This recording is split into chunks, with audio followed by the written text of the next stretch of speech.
सर्वमंगलमांगल्ये शिवे सर्वार्धसाधके शरण्ये त्र्यंबके देवी नारायणी नमोस्तुते। ఓం నమో నారాయణాయ. అందరికీ నమస్కారం అండి. ఇది పాల్గొన మాసము వచ్చేది పౌర్ణమి గురించి మనము తెలుసుకుందాము. ఈ మాసంలో ఈ పాల్గొన మాసంలో వచ్చే పాల్గొన పౌర్ణమి అంటే ఉత్తర పాల్గొని నక్షత్రంలో వస్తుంది కాబట్టి దీన్ని పాల్గొన మాసం అంటారు. ఉత్తర పాల్గొని నక్షత్రం అనేది లక్ష్మీ అమ్మవారి యొక్క నక్షత్రము కాబట్టి ఈ నక్షత్రంతో వచ్చే ఈ పౌర్ణమిని మహాలక్ష్మి యొక్క జయంతిగా మనము జరుపుకుంటూ ఉంటాము. అయితే ఇది ప్రత్యేకంగా వైష్ణవ దేవాలయాలలో కళ్యాణాలు చేయడము, డోలోత్సవాలు జరపడము, తర్వాత అమ్మవారి యొక్క తిరు నక్షత్ర వేడుకలను, వసంతోత్సవాన్ని చేస్తూ ఉంటారు. అయితే ఇది శ్రీరంగంలో ప్రత్యేకంగా పంగుని ఉత్సవము అని చేస్తారు. ఆ స్వామివారు స్వయంగా పల్లకీలో అమ్మవారి దగ్గరికి వేంచేసి అమ్మవారిని తోడుకుని రంగమండపంలో వేంచేపు చేస్తారు ఇద్దరిని. అప్పుడు వాళ్ళిద్దరిని కళ్యాణం జరుగుతుంది. ఆ విధంగా మనకు ఆ శ్రీరంగనాథుడు ఆ గోదాదేవితో సహా అక్కడ మనకి దర్శనం ఇస్తారనమాట, అనుగ్రహిస్తారు. అయితే దీన్ని పంగుని ఉత్సవము అంటారు. రంగనాయకి, అక్కడ అమ్మవారి పేరు రంగనాయకి, శ్రీరంగనాథుడు రంగనాయకి. అయితే వాళ్ళను ఆ విధంగా దర్శించుకొని మన రామానుజాచార్యులు చక్కగా ఆనందం పట్టలేక గద్యత్రయాన్ని రచించారు వాళ్ళ దర్శనంతో. అయితే అటువంటి గొప్ప రోజు మనకు పాల్గొన పౌర్ణమి. ఆ రోజు అమ్మవారు పాలకడలి నుంచి ఉద్భవించింది. అంటే క్షీరసాగర మదనం చేసినప్పుడు అందునుండి లక్ష్మీదేవి అవతరించిందనమాట. అయితే అందుకనే లక్ష్మీం క్షీర సముద్ర రాజతనయాం శ్రీరంగధామేశ్వరీం అంటారు.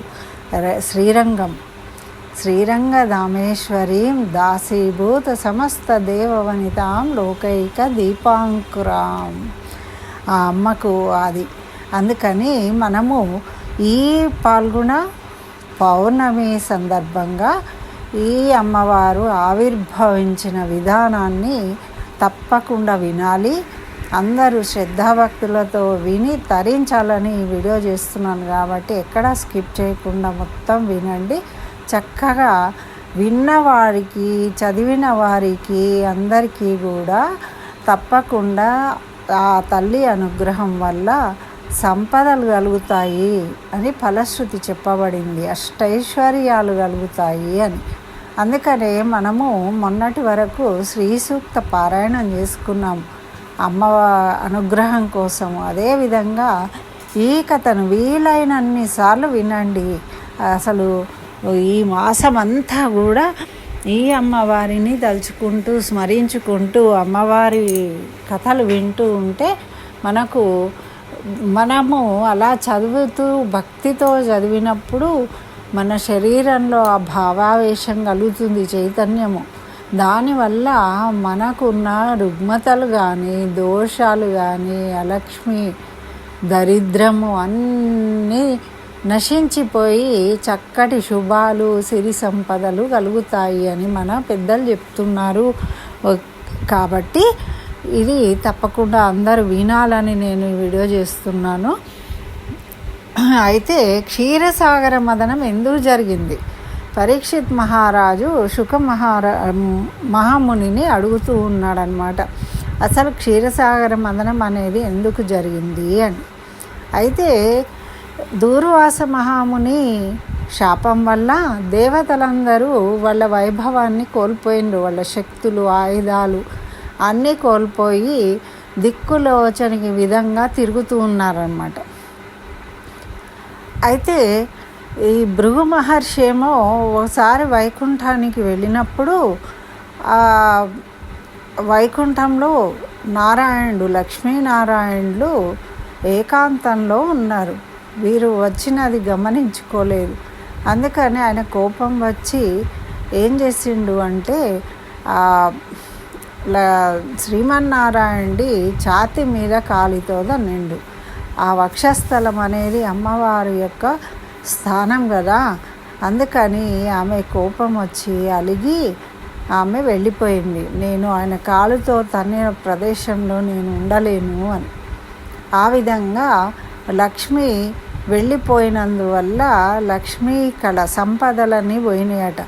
పోవడం వల్ల ఇప్పుడు మరి స్త్రీ అమ్మవారే శక్తి స్వరూపిణి, అమ్మవారే సంపదలు అన్నీ అమ్మవారు కాబట్టి అమ్మవారు లేకుంటే ఇలా. అందుకని చెప్పి క్షీరసాగర మదనం చేసి మళ్ళీ అమృతంతో పాటు అన్నీ ఉద్భవించాయన్నమాట దాంతో. ఆ విధంగా క్షీరసాగర మదనం చేసినప్పుడు మళ్ళీ అమ్మవారు అవతరించింది. అది ఏ విధంగా జరిగిందనేది ఇప్పుడు మనము తెలుసుకుందాం. అయితే క్షీరసాగర మదనం చేయడానికి వీళ్ళు దేవతలందరూ శ్రీ మహావిష్ణువును ప్రార్థిస్తే శ్రీ మహావిష్ణువు మీ రాక్షసులు దేవతలు దానవులు అందరూ కలిసి క్షీరసాగర మదనం చేయండి, అప్పుడు అమృతం లభిస్తుంది, ఆ అమృతంతో మీరు మళ్ళా అమర జీవులుగా ఉండవచ్చు, మీరు పూర్వపు శక్తిని పొందవచ్చు అని చెప్తాడనమాట. అయితే మందర పర్వతాన్ని కవ్వంగా వాసుకి సర్పరాజైన వాసుకిని కవ్వపు తాడుగా ఉపయోగించి చిలకండి అని చెప్తాడు. అయితే గరుడి సహాయంతో మందర పర్వతాన్ని పాలకడల్లో నిలుపుతారు. అట్లనే ఆ సర్పరాజైన వాసుకుని మాట్లాడి ప్రార్థించి ఒప్పిస్తారు ఆ చిలకడానికి. ఆ విధంగా దానవులు దేవతలు కలిసి చిలకడం ప్రారంభిస్తారు. అప్పుడు మందర పర్వతము కూరుకుపోతూ ఉంటే శ్రీమన్నారాయణుడు కూర్మావతారం ఎత్తి ఆ పర్వతానికి కింద నిలబడతాడనమాట. కింద ఉండి దాన్ని ఆపుకుంటాడు. అప్పుడు వీళ్ళు చిలుకుతారు. ఆ విధంగా చిలుకడంలో మొట్టమొదట హలాహలం వచ్చింది, ఉద్భవించింది. ఆ హలాహలం అంతా వ్యాపించిపోయి అందరూ భయకంపితులు అవుతూ ఉండే దేవతలందరూ బ్రహ్మాది దేవతలందరూ భయపడి ఆ పరమేశ్వరుని ప్రార్థిస్తారు. అప్పుడు ఆ పరమేశ్వరుడు వీళ్ళ ప్రార్థనకు దయామయుడైన పరమేశ్వరుడు వీళ్ళని రక్షించడం కోసం హాలాహలాన్ని తన గరళంలో అంటే కంఠంలో నిలుపుకుంటాడనమాట మింగి. అందుకనే గరళ కంఠుడు అయ్యాడు. అదేవిధంగా అక్కడ నీలిరంగుగా మారిపోవడం వల్ల విషంతో నీలకంఠుడు అయిపోయాడు. తర్వాత మళ్ళీ అలాగే చిలుకుతూ ఉంటే దాంట్లో నుండి కామధేను పుట్టిందట. కామధేనువేమో మునులు తీసుకున్నారు. దాని తర్వాతనేమో కల్పవృక్షము, కల్పవృక్షాన్నేమో ఇంద్రుని దేవేంద్రుడి వనంను స్థాపించారు. కోరికలను తీర్చేదనమాట కల్పవృక్షము. తర్వాత ఇంకా ఐరావతము, ఉచ్చైశ్వరము అనేది గుర్రము ఒకటి, మహా అద్భుతమైన గుర్రము అందులో నుంచి ఉద్భవిస్తే దాన్నేమో రాక్షసరాజైన బలిచక్రవర్తికి ఇచ్చారు. తర్వాత కల్పవృక్షము మరియు అప్సరసలు మరి వీటితో పాటు ఐరావతము, 4 దంతాలు కలిగిన ఐరావతము అవతరించిందట. అందులో నుండి అవతరించినప్పుడు దాన్నేమో దేవేంద్రుడు స్వీకరించిండు విష్ణువు యొక్క ఆజ్ఞతోని. ఆ విధంగా స్వీకరించిన తర్వాత ఇక ఇవన్నీ చంద్రుడు ఉద్భవించాడు. ఆ చంద్రుడు ఉద్భవిస్తే ఆ చంద్రుడేమో బ్రహ్మ ఆజ్ఞ చేత తను మునుపటి స్థానాన్నే పొందిండట. ఈ విధంగా ఎన్నో రకాలుగా అవన్నీ ఉద్భవించిన తర్వాత లక్ష్మీదేవి ఉద్భవించిందట. ఆ పాల సముద్రం నుండి. మరి ఆ లక్ష్మీదేవి ఏ విధంగా ఉద్భవించిందనేది ఇప్పుడు మనము తెలుసుకుందాము. ఓ రాజా, ఆ తర్వాత జలనిధిలో నుంచి అందచందాలకు పెన్నిది అయిన లక్ష్మీదేవి పుట్టింది. ఆమె ఒక మెరుపు తీగలాగా తళతళ మెరిసే దేహంతో విరాజిల్లుతూ కనిపించిందట. ఆ మెరుపులతోనే ఇక్కడ సంపదలు వెలజల్లినట్టుగా అయిపోయిందట. మొత్తము ఆ అమ్మ ఉద్భవించడంతోనే సంపదలు కలిగాయట, వెలిసినాయట. అక్కడ బ్రహ్మదేవుడు ఎలా సృష్టించాడు అంటే పాల సముద్రం మీద ఉన్న మీగడతోని మిసిమి ఆ దేహాన్ని నేర్పుగా, తర్వాత వర్షాకాలంలో కనబడే మెరుపుల అంచులతోని సరికొంత కాంతి రేఖలు మెరుగుపెట్టినట్టుగా, తర్వాత బంగారు వర్ణం గల, తర్వాత విరిసిన ఎర్ర తామరల కొలనులో వేకువజామున సూర్య కిరణాలు పడంగానే తామరలు ఎలా వికసిస్తాయో ఆ విధంగా వికసించిన విధంగా అమ్మవారు పాలకడలి నుండి ఉద్భవించిందట. అలా సృష్టించాడు ఆ బ్రహ్మదేవుడు. సృష్టించినాడు. అబ్బా, ఎట్లా సృష్టించాడు అని ఆశ్చర్యపోయి అందరూ చూస్తూ ఉన్నారట. అయితే ఈ విధంగా లక్ష్మీదేవి ఎర్రని పెదవులు, సన్నని నడుము, మెరుపు కాంతులతో మేలైన మొహము, తళుక్కుమనే కన్నులు, కొప్పు, కటి ప్రదేశము, చిక్కని కూచాలు అన్నీ పెంపొందుతూ ఉన్నాయి. అమ్మ జన్మించంగానే అవన్నీ అంటే వృద్ధి చెందుతూ ఉన్నాయి, పెంపొందుతూ అమ్మవారు పూర్తి స్థాయిగా అమ్మవారిగా సాక్షాత్కరించంగానే ఈ విధంగా జనులు పొగుడుతూ ఉండగా జవరాలైన లక్ష్మీదేవికి మంగళ స్నానం చేయించడం కోసమట మంగళ స్నానాలు చేయించారు. మరి అవతరించిన తర్వాత, జన్మించిన తర్వాత స్నానం చేయిస్తారు కదా, అట్లా ఈ అమ్మవారికి మంగళ స్నానం చేయిస్తున్నారట. మంగళ స్నానం చేయడానికి ఎవరెవరేమి ఇచ్చారో చూద్దాం మనం. ఇంద్రుడు వెలలేని రత్నాల పీటను అమర్చిండట. తర్వాత వేల్పు ముత్తైదువలేమో నిర్మలమైన నీళ్లు నిండిన కడవలు తీసుకొని వచ్చిండట.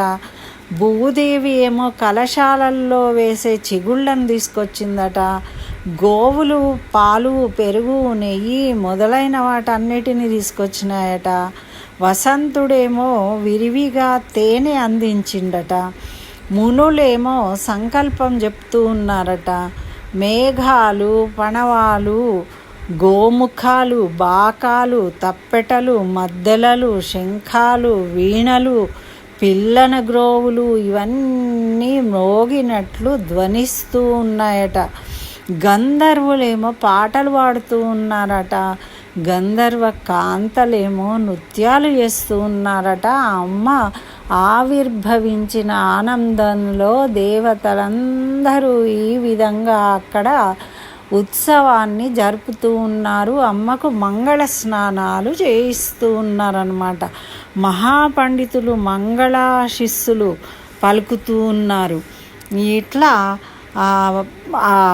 ఏనుగులు దిగ్గజాలు ఏం చేస్తున్నాయట అంటే తొండాలు చాచి పుణ్యతీర్థాలు ఎక్కడెక్కడ ఉన్నాయో అన్నిటినీ తొండాలతోని పీల్చుకొని అమ్మకు స్నానం చేపిస్తూ ఉన్నాయట ఆ దిగ్గజాలు. అట్లా రాజా ఆ దేవికి మంగళ స్నానాలు చేయించారట. చేయించినాక మరి రాజా లక్ష్మీదేవికి కట్టుకోవడానికి పట్టుబట్టలు ఎవరిచ్చారో తెలుసా నీకు? సముద్రుడు తెచ్చిచ్చాడు. ఎందుకంటే కన్న తండ్రి కదా, అందుకని. తర్వాత మధుకర బృందాలకు విందైన మకరందం జిందే వైజయంతిమాలను వరుణదేవుడు తెచ్చిచ్చాడట అమ్మవారికి. మరి బంగారు ఆభరణాలు, బాహువులు, కంకణాలు, గజ్జెలు, కడియాలు ఇట్లా మొదలైన అలంకారాలన్నిటినీ దేవతల శిల్పి అయిన విశ్వకర్మ తీసుకొచ్చి ఇచ్చాడట అమ్మవారికి. మరి మంచి ముత్యాల హారాన్ని సరస్వతీదేవి ఇచ్చిందట. చేతిలో ధరించే లీలా కమలాన్ని, ఎప్పుడు అమ్మవారి చేతిలో ధరించే కమలాన్ని బ్రహ్మదేవుడిచ్చాడట. నాగరాజులేమో వాడి దగ్గర ఉన్న మణులతోని కర్ణాభరణాలు చేయించి ఇచ్చారట. మరి మంగళకరమైన స్తోత్రాలేమో వేదాలు సమకూరుస్తున్నాయి అమ్మగారికి.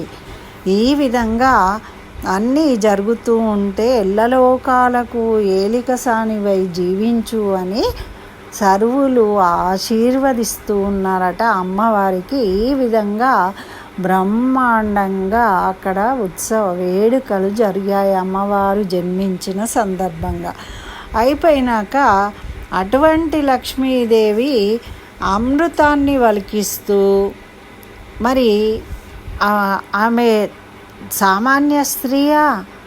అటువంటి లక్ష్మీదేవికి మరి మాట్లాడడము అంటే ఎవరితో పలుకుతుంది? అతడే బ్రహ్మ. ఆమె ఎవరితో పలికితే అతనే బ్రహ్మ. ఆమె మెచ్చుకుంటే అందమైన తన చేతితో ఎవరిని వరిస్తుందో అతడే అన్ని లోకాలకు అధిపతి అవుతాడు. ఆమె తీగ వంటి తన మేను ఎవని మేనితో చేస్తుందో అతడే సర్వజ్ఞుడవుతాడు. ఆమె ఎల్లప్పుడూ ఏ ఇంటిలో కాపురం చేస్తుందో అదే వైకుంఠము, కళకళలాడే వైకుంఠమవుతుంది. ఆమె ఎక్కడ తన చూపు ప్రసరిస్తుందో అదే ఇంద్రునికి, కుబేరునికి, యమునికి ఆయువు పట్టవుతుంది. ఆమె చిరునవ్వు దుఃఖాన్ని తొలగించుతుంది, సృష్టిని వెలిగిస్తుంది. అటువంటి చూపు అమ్మ కరుణ. చన్నగా ఇట్లా ఓరగంట చూస్తే చాలు అవన్నా అక్కడ ఎన్నో సంపదలు వెలుస్తాయి. ఆ విధంగా అమ్మ అవతరించి ఇక్కడ తన లక్ష్మీదేవి తన నిండు మనస్తోని ఈ బ్రహ్మాండమంతటిని ఒక బొమ్మరిల్లుగా ఒకసారి భావిస్తూ ఉంటుందట. లోకాలన్నీ తన ఇంటిలోనే ఉన్నట్టుగా, కుండల దొంతర్లుగా పేర్చి ఉన్నట్టుగా భావిస్తుందట ఈ 14 భువనాలను. తర్వాత బ్రహ్మ మొదలైన దేవతలనేమో ఇంటిలోని ఆట బొమ్మలుగా అనుకుంటుందట. ఒకసారి అలా తలుస్తుంది. భూమండలాన్నేమో తన బొమ్మల కొలువులాగా భ్రమిస్తుందట ఆ అమ్మ. ఆ తర్వాత సూర్యచంద్రులేమో ఇంటిలో కాంతులునే దీపాలుగా భావిస్తుందట. అటువంటి ఆ సరస్వతీదేవిని, పార్వతీదేవినేమో తన చెలికత్తెలుగా భావిస్తూ ఉంటుందట. అయితే అటు తర్వాత ఈ అందగత్తైన ఇందిరాదేవి జూంకారం చేస్తున్న తుమ్మెదలతో కూడిన కలువపూల దండను పట్టుకుని మేఘాల మధ్య ఉండే మెరుపు తీగలాగా దేవతల మధ్య నుండి వస్తూ ఉన్నదట. ఎవరిని వరిస్తుంది అని అందరూ బీరిపోయి భయంతో కొంతమంది చూస్తూ ఉన్నారట అక్కడ. అట్లా లక్ష్మీదేవి అపురూపమైన ఆకారాన్ని చూసి ఆమె కన్నులు, రోజాలు, శిరోజాలను అన్నిటిని చూసి ఒక విష్ణువు తప్ప తక్కిన దేవతలందరూ ధైర్యాన్ని కోల్పోయినరట, భయపడుతూ ఉన్నారట అమ్మని చూసి. వాళ్ళు చేష్టలు ఉడిగిపోయినరట వాళ్ళు. అట్లా ఆ లక్ష్మీదేవి సౌభాగ్యవతి, నిత్య సౌభాగ్యవతి, నిండు జవరాలు. ఆమె అన్ని వైపులా తనను చుట్టుకొని ఉన్న యక్షులు, రాక్షసులు, సిద్ధులు, సాధ్యులు, దేవతలు, గరుడులు, గంధర్వులు, చారణులు మొదలైన వారినందరినీ చూస్తూ ఆ కన్యకారత్నం తన మనసులో ఆలోచిస్తూ ఉందట. ఎవరిని వరించాలి మరి అని వీళ్ళందరిలో అలా ఆలోచిస్తూ విష్ణువు దగ్గరికి వెళ్ళి విష్ణువును మెచ్చుకున్నదట లక్ష్మీదేవి. ఎందుకు అంటే ఇతని వద్ద సౌభాగ్యవతిగా ఉండవచ్చు. సంతకు వచ్చే సవతులు ఉండరు. ఇతని ఇల్లు ఎడతెగని సంపదలకు విడిది. ఇతడు అందగాడు, చందనం వలె చల్లనివాడు, ఎప్పుడూ కలత పొందడు, దయామయుడు, నిర్మలమైనవాడు. ఇతనిని చేరి సేవించవచ్చు. ఇతడు ఆడిన మాట తప్పేవాడు కాదు, స్థిరత్వం గలవాడు, ఏ పనిలోనూ ఆలస్యం లేనివాడు, సజ్జనులను కాపాడేవాడు, కామం, క్రోధం మొదలైన చెడ్డ గుణాలు లేనివాడు. ఇతడే నాకు తగిన భర్త అని నిశ్చయించుకున్నదట ఆమె. ఆ పూలమాల విష్ణువు మెడలో వేసి విష్ణువును వరించిందట. ఈ విధంగా లక్ష్మీదేవి కలవ పూలమాలతో విష్ణువు కంఠాన్ని అలంకరించింది. తాను చేరి నివసించడానికి ఆయన వక్షస్థలాన్ని ఎన్నుకున్నది. అక్కడే ఆమె స్థానము అని. ఆ విశాల వక్షాన్ని సిగ్గు నిండిన చూపులతో మరీ చూసింది అట.